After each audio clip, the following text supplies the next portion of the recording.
You're listening to Inside Lebo, a podcast giving you an inside look at Mount Lebanon, Pennsylvania. Hosted by Assistant Municipal Manager and Municipal Planner Ian McMeans and Assistant Public Information Officer and Online Editor Stephanie Hackey. Hello and welcome to Inside Lebo. I'm your host, Assistant Municipal Manager and Municipal Planner Ian McMeans. And I'm Assistant Public Information Officer and Online Editor Stephanie Hackey. With summer winding down, it's just about back to school time, and that means it's time to start thinking and talking about school safety. Yep. And we want to welcome back Corporal Jeff Kite from the Mount Lebanon Police Department. Thanks for being here, Jeff. Well, thanks for having me. We also have Corporal Kegarise. Welcome. Yes, thank you for having me. Yeah, absolutely. So thanks for being here again. Corporal Kite has been on the show in the past. So remind us again what you do for the police department. I'm the supervisor in our community outreach unit. So, as part of that, with school getting started back up, we do a lot of teaching in the schools. It's probably one of our main functions. We'll do in the ballpark of 500 classes a year. Oh, wow. From kindergarten all the way up through 8th grade. All kind of different age-appropriate topics. There's decision-making type classes in 4th and 5th grade. We do a lot of safety stuff in kindergarten, 1st, 2nd grade, and then when we get up in the middle school, we start to look at some of those things that we see some people make bad decisions about. Social media, drugs and alcohol, things of that nature, so that it's the kids seem to like it. We try to make it fun, get the message across. So we're gearing up for your season then. This is going to be the time when you all shine. We're getting ready to do our scheduling for the year here soon and be ready to go absolutely. Hit the ground running. And Corporal Kegarise, why are you here? What is your new role coming? So my new role, I was just recently assigned to assist in the community outreach unit. So I've been leaning into all the assignments and the tasks that come with that, trying to learn as best I can from Corporal Kite. Looking forward to getting started in this school year. I can already tell how hectic it's going to be, but it's an exciting time, and I'm looking forward to getting into the schools and getting out there to the community and introducing myself to everybody. So this will be your first school year then in the schools? It will be in this role, yes. Okay. So I was on patrol for the last 9 years, dealing with a lot of the stuff that we'll talk about today firsthand. Yeah.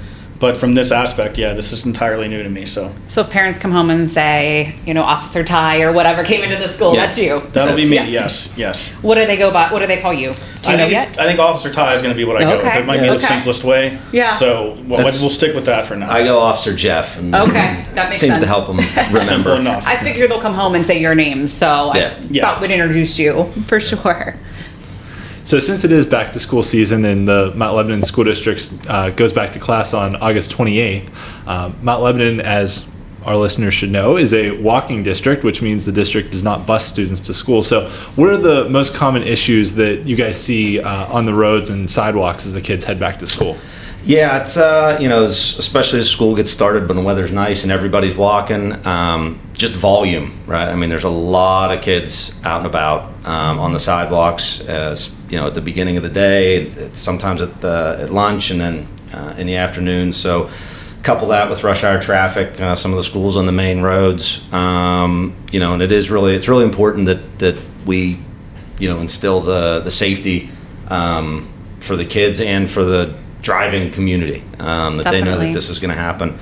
Some of the issues, I guess, especially as you start to get into it and they start, maybe second, third week of school, a lot of times, kids are kids. They like to have fun. They're going to school. Maybe they aren't paying enough attention to what they're doing, or they, start fooling around, being kids, having fun. It's, we try to, some of the classes that we teach in kindergarten, 1st and 2nd grade are directly related to safe walking. It's actually a program that we bring in PC, the patrol car robot, and he comes in and talks to the kids and explains some of that stuff about not horsing around, wearing bright colors, things of that nature. If it's raining, to have your umbrella up high so that you can see and other people can see you. I'm sure the kids love PC too. Oh, they absolutely love him. Yeah. So he's oftentimes I'll bring him up in like 6th or 7th grade, and they may forget my name, but they'll know exactly who PC is. It's kind of funny. I always joke with them about it. He's popular. Yeah, he's very, very popular. But yeah, it's really important that the kids are paying attention, that they realize that there are there are cars driving by, and Right. some of the roads up here right off Washington Road, it's a main road, so Definitely. they got to be careful, and the same with the drivers. Right. The drivers in Absolutely. the community that are they're used to driving all summer where there isn't kids, Right. the school zones aren't active, things like that. That all changes when we get back to school. So really pay attention, it sounds like. yeah, definitely, it's really important. Yeah, for sure. For kids and drivers. both. Absolutely, Yeah. yes, definitely. What are some tips that you have for parents who are walking their kids to school each day? Yeah, especially younger ones. Maybe they haven't walked by themselves in the past. It's real important that we always emphasize take the same route to and from school. If there's ever a problem or something, or it's not that uncommon. A kid might not come home from school on time or something. We get a call that they didn't come home from school. If a kid takes different routes every single day, it makes things a lot more difficult than if Right. if we know that they leave here and we check with the school on a situation like that. We check with the school, when did they leave? Right. Check that path, and we know exactly which way that they would be. They go on a daily basis. So Definitely. that's some of the stuff we talk about with PC. Is some of the other tips, like I said before. I know in the summer it's light a lot more, Right. in the morning, in the afternoon, Right. stuff like that. But as we get into winter, it's even on a cloudy gray day, it can be a little bit darker. Right, So right. it's a good idea to have some kind of bright colored clothing or a bright jacket or something with reflective material on it, especially in the mornings when it's going to be dark Right, and the for kids sure. are going in the mornings, just to help drivers to see kids. Yeah, absolutely. Really to enforce our school guards, right? Yeah. Our school guards. Yeah. We have, I think, 55 school guards around the community. They're there to help. We always, Definitely. we tell the kids that all the Definitely. time too. If you're lost, you're hurt, something like that, go to a school guard, talk to Yeah. them. They have direct communication with us, so that we can get them help there. But always listen to what they say. Don't cross mid-block, things like that. Right. Think you're gonna save some time. Use the crosswalk, for Use sure. the crosswalk. Yes. Listen to the sign. If it We says see adults walk, not don't even walk. doing that, I but the know. kids really need to, right? Right. And and up here on Washington Road, it's we occasionally do get a pedestrian vehicle accident, Right, and it's right. I would say like 90% of the time it's somebody trying to run across mid-block, Right. and Right. a car doesn't see them, they go out behind another car, Right. and Especially for do kids that when thing. they're little. Yes. So cars can't see them as well. Right. Yeah. Instilling those good habits when they're young, Right. that'll lead to, they won't even have to think about it. They'll just do it. It's Definitely. No, that's a great. Yeah.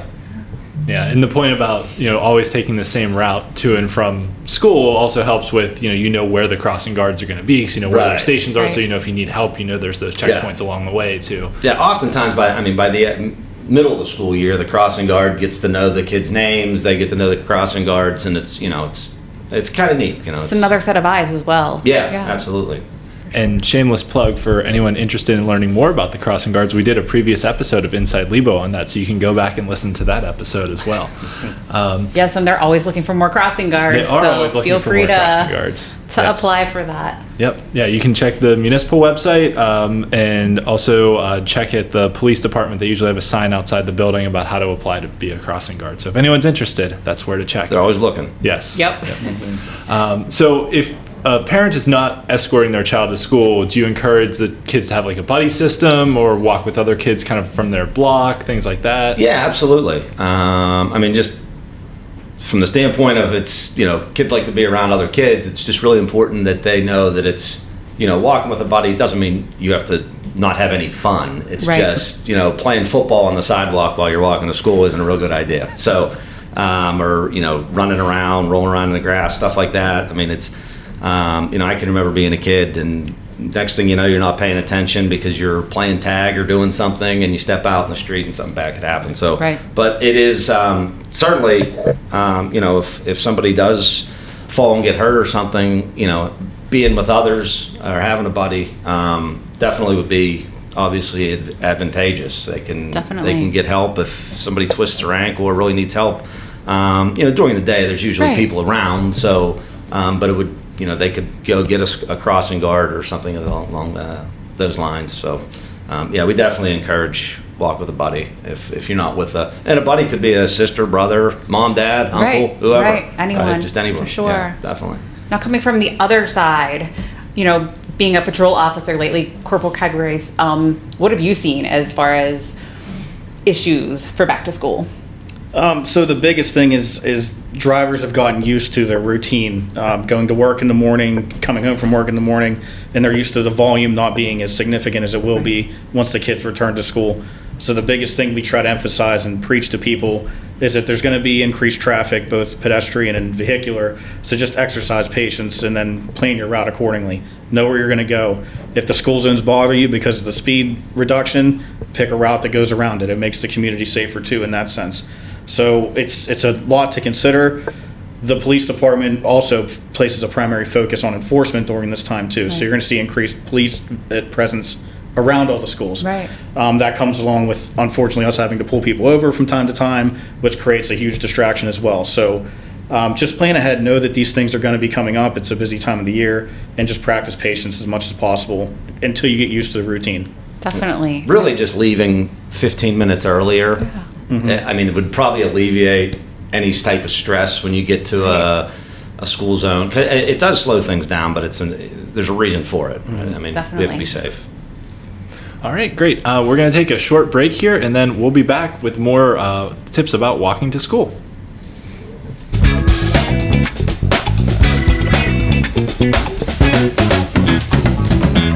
Welcome back to Inside Lebo. We're here with Corporal Kite and Corporal Kegarise from the Community Outreach Unit of the Mount Lebanon Police Department, talking about back to school safety. So we just talked about that, a good tip for people is maybe leaving a little bit earlier if you're driving to work, just because there's going to be increased volume of pedestrians on the street, even increased volume of other cars if people drive their kids to school or things like that. So are there certain times and areas where drivers should be on the lookout for kids? Yeah, it's pretty much, start and end of school day, probably 7:30 to probably 8:30, 9 o'clock in the morning. There's a little bit of a staggered start. I think the elementary starts a little bit after 8. They all get started right around the same time, but and there's 10 schools here in Mount Lebanon, which is why it's a walking district. I mean, there's 7 Right. elementary schools, so anywhere around those schools, you're going to see a much heavier, volume of pedestrians, kids, school zones, things like that. And like you said, there'll be more cars for people driving, especially when you start getting into the winter months. Right. Kids that maybe live a little farther away from the school, they get rides. So like I said, morning, evening, and then lunchtime. There are some kids that'll go home for lunch, the elementary school. So, Right. And the school zones will be active, all the same things. Maybe not quite the same volume, but still, you have to be aware. So pretty much morning, late afternoon, and then middle of the day. Middle of the day, yep. Okay. Yeah, and I know especially like up here on Washington Road or over on Beverly, you'll see a lot of kids coming out of the schools that, hit up the restaurants for Yeah. lunch and then go back to school. So Yeah. the lunchtime thing I think is something that people don't always think about because Right. it's in Right. the middle of the day. Yeah. That's a good one. Definitely, for sure.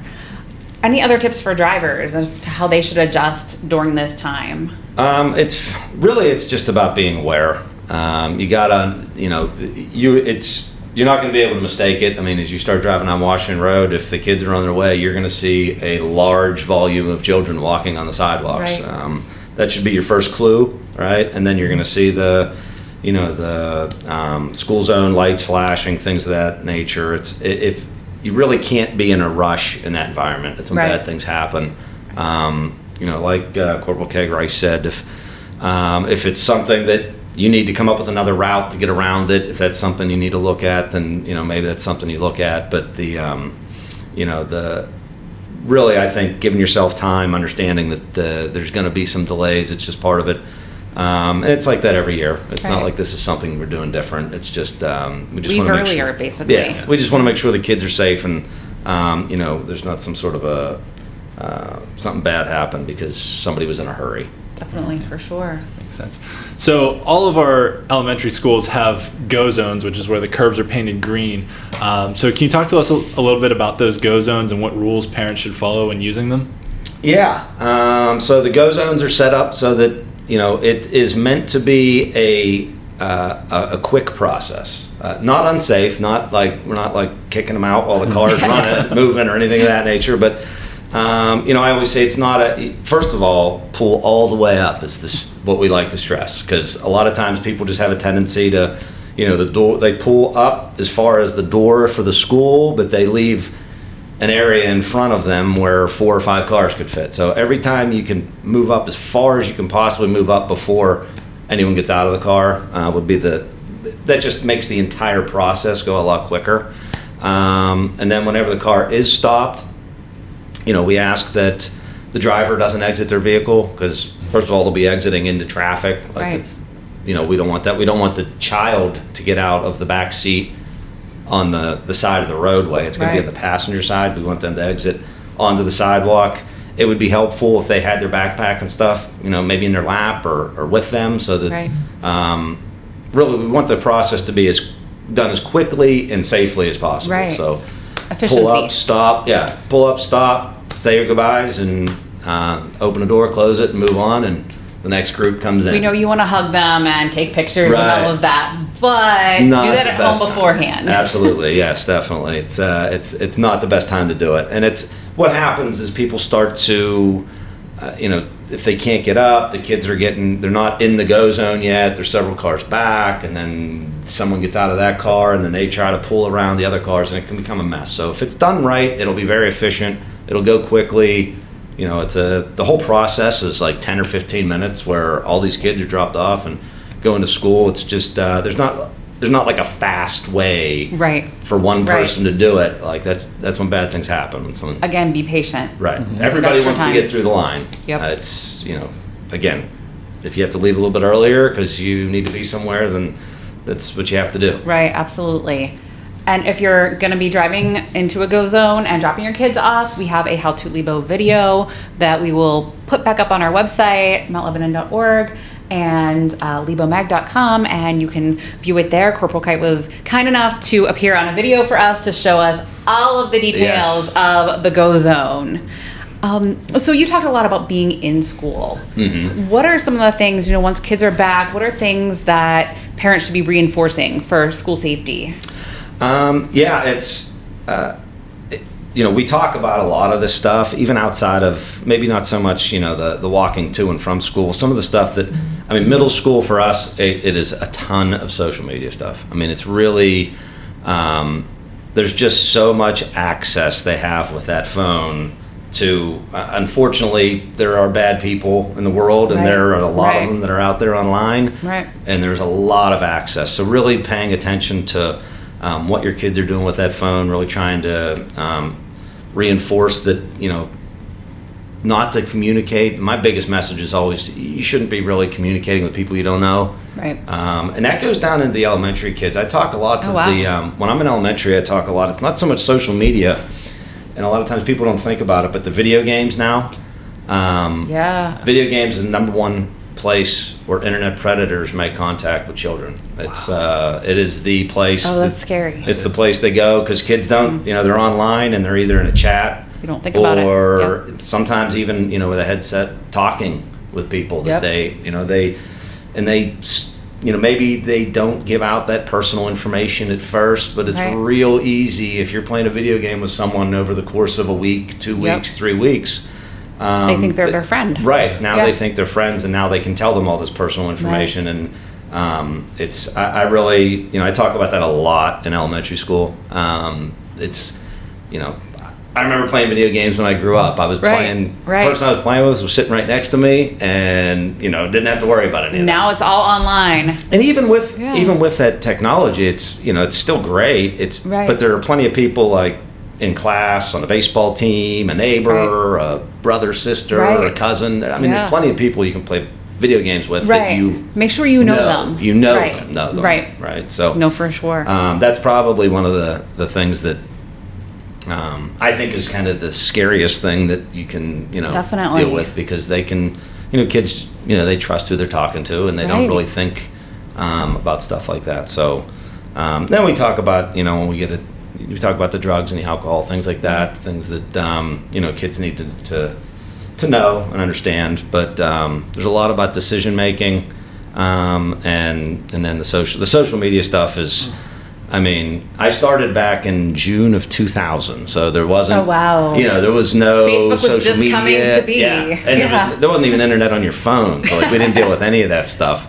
Now It was MySpace, right? yeah, I think it was. Right? AOL Instant Messenger just came Yep. out. Yeah. Yep. I remember I was one of the only ones that had a cell phone when I started. It was like 4 of us, and it was like the size of a boot. I mean, it was huge.